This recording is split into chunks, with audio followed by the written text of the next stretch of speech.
वाल्मिक कराड त्याला अटक झालीच पाहिजे. त्याला 302 मध्ये त्याला अटक केली पाहिजे. त्याच्यावर गुन्हा दाखल झाला पाहिजे. धनंजय मुंडे तुम्ही एका विशिष्ट जातीचे आहे म्हणून तुम्ही जातीची बाजू घेऊ नका. धनंजय मुंडे स्पष्टपणे मीडिया समोर काय म्हणतात, जवळजवळ सर्व गुन्हेगारांना अटक केले. धनंजय मुंडे जो अक्कल त्या अक्कल अजून अटक केली नाहीये.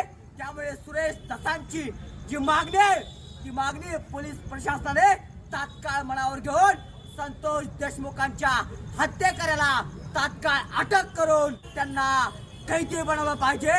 तर संतोष देशमुखांच्या कुटुंबाला न्याय मिळणार आहे. तर हा जो बार्शीकर हातामध्ये मेणबत्ती घेऊन कॅन्डल मोर्चा ज्या निकालला त्या बार्शीकरांना संपूर्ण महाराष्ट्राला कुठेतरी न्याय मिळेल. या गुन्हेगारांना लवकरात लवकर अटक झाली पाहिजे. बार्शीची भूमी कर्मवीर जगदाई मामांची भूमी आहे. बार्शीची भूमी शाहीर अमर शेख यांची भूमी आहे. त्याचप्रमाणे हेच बार्शीची भूमी कैलासवासी सरपंच संतोष देशमुख यांची सुद्धा भूमी आहे. हे आता नव्यानं या महाराष्ट्राला सांगण्याची गरज नाही, कारण संतोष देशमुखांची जन्मभूमी ही बार्शी आहे. बार्शी जन्मभूमीतून संतोष देशमुखांच्या हत्येकरांना फाशी व्हावी यासाठी कॅन्डल मोर्चा आज आयोजित केला होता. खरं तर कुणीतरी एका आईचा मुलगा गमावला आहे, कुणीतरी एका पत्नीचा पती गमावला आहे, कुणीतरी एका मुलीचा बाप गमावला आहे. संपूर्ण महाराष्ट्राला हळहळून सोडणारी, हृदयाला पाझर फोडणारी ही घटना आहे. लायटरनं डोळं जाळलं, छातीवर उड्या मारणं, पायाला पोळवणं, डोळे फोडणं, छातीवर वार करणं, अंगावर एकही जागा न ठेवणं, एवढे भयानक हत्या छत्रपती संभाजी महाराज यांना ज्या प्रकारे छळून मारलं होतं त्याच प्रकारे छळ देऊन हत्या संतोष देशमुखांची केली. या संतोष देशमुखांची हत्या केली त्या मारेकरांना बर चौकात फाशी देण्यात यावी. नमस्कार, मी भोलेनाथ पाटील. आज तमाम बार्शीकरांच्या वतीनं मसाजोगचे 3 टर्मचे सरपंच कैलासवासी संतोषजी देशमुख यांना विनम्र आदरांजली वाहण्यासाठी सर्व बार्शीकर यांनी कॅन्डल मार्चचं आयोजन केलं होतं. आत्ताच श्रद्धांजली वाहून कॅन्डल मार्चचं समापन केलेलं आहे. त्या निमित्तानं महाराष्ट्र शासनाला एक मला विनंती करायची आहे. एक महाराष्ट्राचा सुजाण सुसंस्कृत निर्भीड नागरिक या नात्यानं महाराष्ट्राच्या मुख्यमंत्र्याला अर्थात गृहमंत्र्याला की महाराष्ट्रामध्ये यापूर्वी जे समाजसुधारक होऊन गेले त्यांना राजाश्रय मिळायचा. अगदी महाराजा सयाजी गायकवाडापासून राजर्षी शाहू महाराज असतील, छत्रपती शिवाजी महाराज असतील, महाराणी ताराराणी राणीसाहेब असतील, यांनी महाराष्ट्राच्या समाजाला एक वळण लागावं. त्यामुळं जसं त्या काळातले समाजसुधारक होते यांना राजाश्रय दिला. आजकाल महाराष्ट्रात खिन्नता वाटते, अगदी दुःख होतं की महाराष्ट्र जिथं पदोपदी शिवशाहू फुले आंबेडकरांचं नाव घेतलं जातं अशा ठिकाणी महाराष्ट्रामध्ये जर गुंडांना राजाश्रय मिळत असेल तर महाराष्ट्राच्या राज्यकर्त्यांनी, भले ते कुठल्याही पक्षाचे असतील, कुठल्याही जाती धर्माचे असतील, तर त्या राज्यकर्त्यांनी आत्मचिंतन करायची वेळ आहे.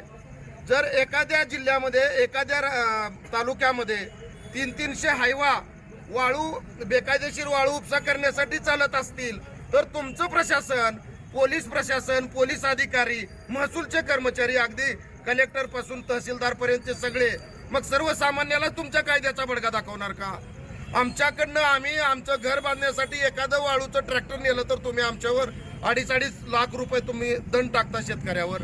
आणि जिथं बेकायदेशीरपणे एखाद्या मंत्र्याचा राजाश्रय घेऊन जर असे हायवाचे म्हणजे 300 हायवा वाळूचे ट्रॅक्टर रात्रंदिवस चालत असतील आणि त्या निमित्तानं किंवा त्याला आड येणारा कैलासवासी संतोष देशमुख सारखा एखादा लढवय्या तरुण की ज्याचं घर आम्ही बघितलं दूरचित्रवाणीवर टीव्हीवर बघितलं की त्याच्या घरामध्ये 10 माणसं आली तरी त्या माणसाला बसायची व्यवस्था नाही. इतक्या हालाकीच्या परिस्थितीत म्हणजे सर्व आयुष्य समाजकार्यासाठी वाहून देणाऱ्या माणसाचा दिवसा ढावळ्या निर्घृण खून जर होत असेल तर सर्वसामान्यांनी कायदा हातात घेतला तर पुन्हा तुमचं दीड दमडीचं पोलीस किंवा महसूलचं प्रशासन असेल किंवा कुठल्याही कायद्याला सर्वसामान्य जनता मग भीक घालणार नाही. उदाहरण आहे आपल्याकडं. बशीर अल असद तो सिरियाचा राष्ट्रपती पळून गेला, अफगाणिस्तानचा राष्ट्रपती पळून गेला, बांगलादेशाच्या पंतप्रधानांना शेख हसीनानं भारतात राजाश्रय घ्यावा लागला. जर जनता पेटून उठली तर तुमचं काहीही खरं नाही. तर कळकळीची हात जोडून विनंती आहे माझी प्रशासनाला, महाराष्ट्र शासनाला, पोलीस खात्याला, गृह मंत्रालयाला, की जो कोणी आरोपी असेल तो धनंजय मुंडे असो नाही तर त्याचा बाप असो आणि तो कुठल्याही पक्षाचा असो, तुम्ही तात्काळ कारवाई करा आणि असे राजाश्रयाखाली चालणारे धंदे तात्काळ बंद करा. अन्यथा महाराष्ट्राला संत ज्ञानेश्वराची ज्ञानेश्वरी माहीत आहे, संत तुकारामांची गाथा माहीत आहे, पण छत्रपती शिवरायांची तलवार सुद्धा माहीत आहे. ती तलवार आम्हाला तुम्ही बाहेर काढायला लावू नका, एवढी कळकळीची विनंती करतो आणि थांबतो. जय भवानी, जय शिवराय. महाराष्ट्र हा राजकारणात एक अगदी सुसंस्कृतपणा पाळतो आणि जर आपण बघितलं राजकारणातून ज्या हत्या होतात त्या खरोखर निंदनीय असतात. परंतु राजकारणातल्या हत्यातली स्वर्गीय संतोष देशमुख यांची जी हत्या निर्घृण झाली, मानवतेला काळिमा फासणारी झाली. खरं तर आपलं महाराष्ट्रातील राजकारण हे कधी जाती आधारित राजकारण नव्हतं, यापुढेही नसणार आहे. शिवाजी महाराजांनी राजाच्या पाटलांना चुकला म्हणून तो माझ्या जातीचा आहे म्हणून त्याला कधी लपवण्याचा प्रयत्न केला नाही. तसंच आता देशमुख साहेबांनी जे सोनवणे नामक मागासवर्गीय दलित युवकाच्यासाठी बाजू मांडण्यासाठी गेले आणि तू बाजू का मांडली म्हणून तुझ्या पुढच्या 7 पिढ्यांना आदल घडवतो, असं जे घृणास्पद कृत्य झालेलं आहे. आणि अशा कृत्याला जर कोणते राजकारणी माझ्या जातीचा आहे म्हणून जर कोण पाठीशी घालत असतील तर ते सुसंस्कृत महाराष्ट्राच्या राजकारणाला काळिमा फासणार आहे. आणि मी या निमित्तानं सरकारला विनंती करतो, असे जे कोणते राजकारणी असतील की माझ्या जातीचा आहे म्हणून मी त्याला संरक्षण करतो, तसं पाहायला गेलं तर ही मानवतेला संबंध काळिमा फासणारी गोष्ट आहे. संदीप क्षीरसागर असतील, जितेंद्र आव्हाड असतील, यांनी कोणत्याही माझ्या जातीचा पातीचा असा विषय कोणता नाही घेत, पण ते कृत्य जे होतं ते मानवतेला काळिमा फासणारं कृत्य होतं. माझी सरकारला स्पष्ट विनंती आहे, या निमित्तानं धनंजय मुंडे असतील किंवा त्यांचे कोण साथीदार असतील त्यांना तुम्ही जेरबंद तात्काळ केलंच पाहिजे. परंतु माझी सरकारला विनंती आहे, या तपासपूर्ण प्रक्रियेमध्ये धनंजय मुंडेचा दुर्नव्हे एक थोडासुद्धा संबंध असू नये, जेणेकरून हे मानवतेला जे काळिमा फासणारं कृत्य झालंय याला भविष्यात असं कोण पाठमोरं घालण्याचं कोणी धाडस करू नये. आणि महाराष्ट्राची उज्ज्वल जी राजकीय परंपरा आहे, सुसंस्कृतपणा आहे, तो या निमित्तानं परत एकदा राज्य सरकारला विनंती आहे की आपण हे दाखवून दिलं पाहिजे, हा महाराष्ट्र खरंच पुरोगामी आहे. या महाराष्ट्रात कोणत्याही अमानवीय कृत्य जातीआड लपवलं जात नाही आणि या गुन्हेगारांना जास्तीत जास्त कठोर शिक्षा व्हायला पाहिजे, नव्हे तर त्यांना फाशी व्हायला पाहिजे, असं या ठिकाणी या कॅन्डल मोर्चेच्या निमित्तानं मी सरकारला विनंती करतो आणि इथं थांबतो. संबंध महाराष्ट्रामध्ये मस्साजोग येथील सरपंच संतोष देशमुख यांची हत्या आणि एकूणच महाराष्ट्रामध्ये मोठ्या प्रमाणामध्ये गदारोळ सुरू झाला. त्याचे पडसाद ज्यांनी आपल्या गावासाठी एक आदर्श पुरस्कार मिळवले आणि त्याची अशा पद्धतीने झालेली निर्गुण हत्या, खरं तर महाराष्ट्रातील ग्रामपंचायती म्हणतो आपण, ग्रामसभेचं स्वरूप हे खऱ्या अर्थानं तुम्हाला मी सांगतो संसदेच्या स्वरूपासारखं मांडलं जातं. आज हा दिवस, त्यांच्या हत्येचा दिवस या महाराष्ट्रातल्या ग्रामपंचायतींनी तुम्हाला मी सांगतो काळा दिवस म्हणून पाळला गेला पाहिजे. ज्या पद्धतीनं हे जे काही चित्र आहे, पुरोगामी महाराष्ट्र चित्र आहे, हे त्याचं चित्र कशा पद्धतीनं विचित्र झालेलं आहे हे आज संबंध भारत देशाच्या पुढं जगाच्या समोर या ठिकाणी आलेलं आहे. त्या निमित्ताने या ठिकाणी लोकांच्या समोर आणल्या.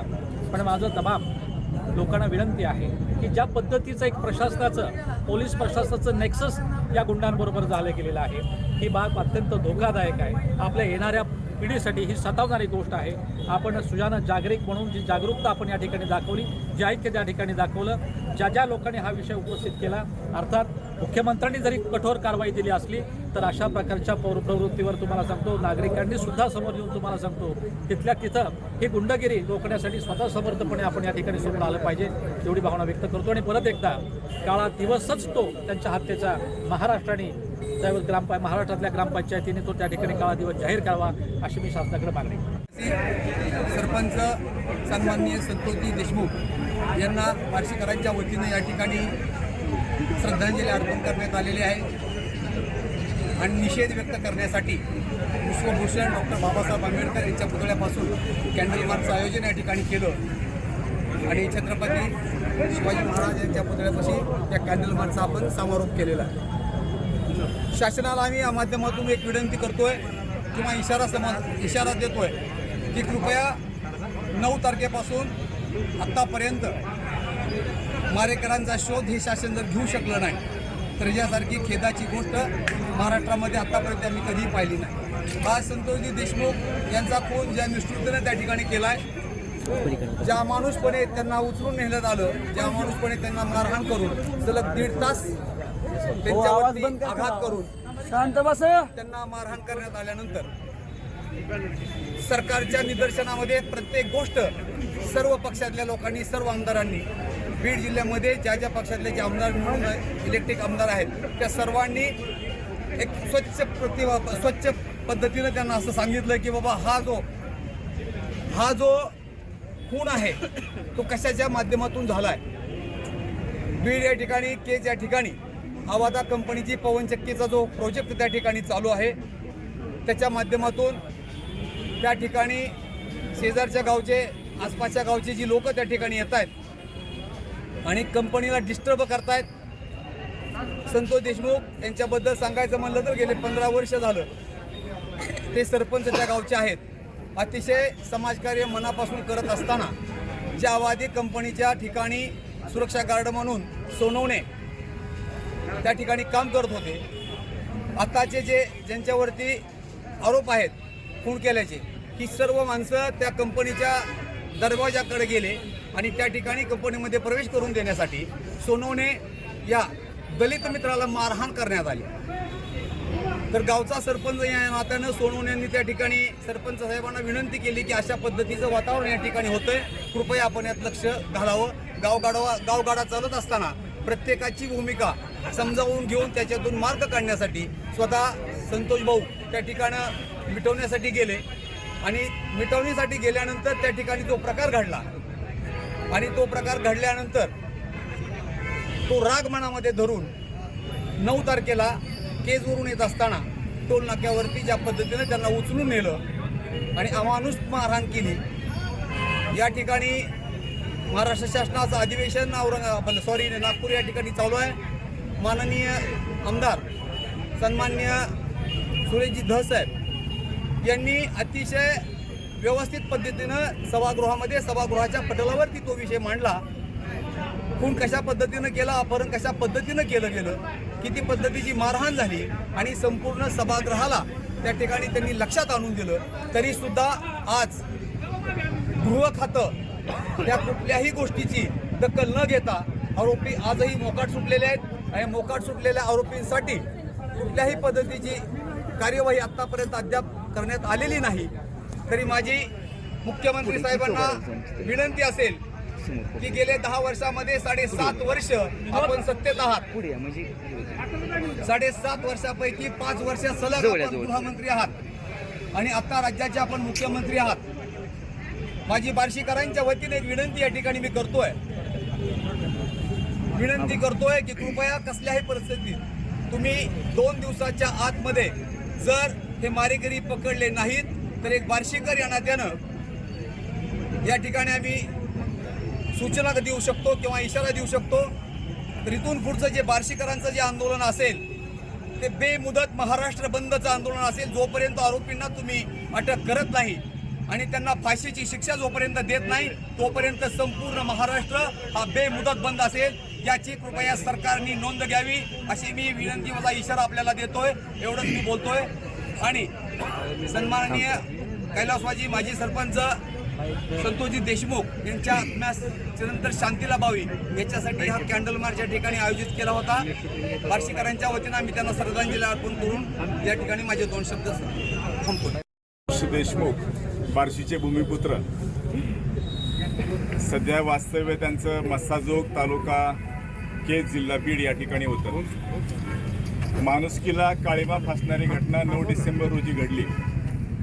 महाराष्ट्रामध्ये आदर्श सरपंच म्हणून ज्यांचा बोलबाला होता असे स्वर्गीय संतोष देशमुख यांची निगून पद्धतीनं हत्या करण्यात आली.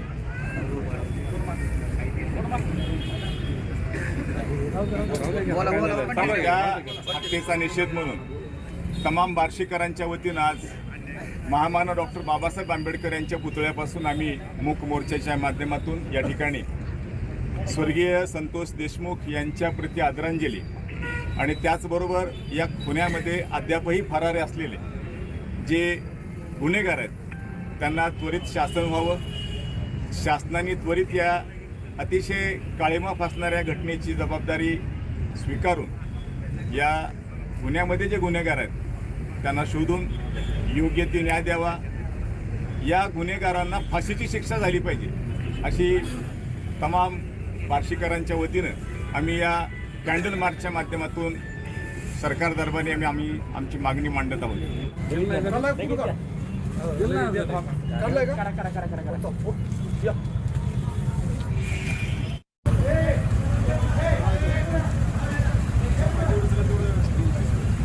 कैलासवासी सरपंच संतोष देशमुख यांची जन्मभूमी बार्शी आहे आणि या बार्शी शहरातून कैलासवासी संतोष देशमुख यांच्या जन्मभूमीतून त्यांच्या कुटुंबांना न्याय मिळावा म्हणून तसेच त्यांची ज्यांनी निर्गुण अशा प्रकारची हत्या केली त्या हत्येकऱ्यांना फाशीची शिक्षा झालीच पाहिजे या मागणीसाठी बार्शी शहरातून हा कॅन्डल मोर्चा आयोजित केलेला आहे.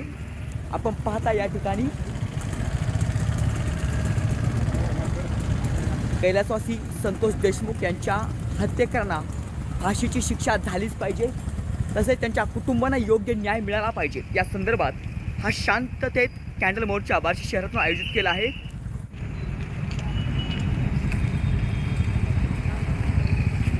संतोष देशमुख यांच्या मारेकऱ्यांना फाशीची शिक्षा झालीच पाहिजे, त्यांच्या कुटुंबांना न्याय मिळालाच पाहिजे या प्रमुख मागण्यांसाठी बार्शी शहरातून संतोष देशमुख यांच्या जन्मभूमीतून हा कॅन्डल मोर्चा निघालेला आहे. हे लाईव्ह स्वरूपातलं दृश्य आहे. ज्या बांधवांना न्याय मिळाला पाहिजे, कुटुंबाला न्याय मिळाला पाहिजे या संदर्भात संतोष देशमुख यांच्या जन्मभूमीतून समस्त बार्शीकर रस्त्यावर उतरले आहेत. हातामध्ये मेणबत्ती घेऊन, तोंडाला काळी पट्टी बांधून शांततेत हा मोर्चा या ठिकाणी बार्शीतून निघालेला आहे.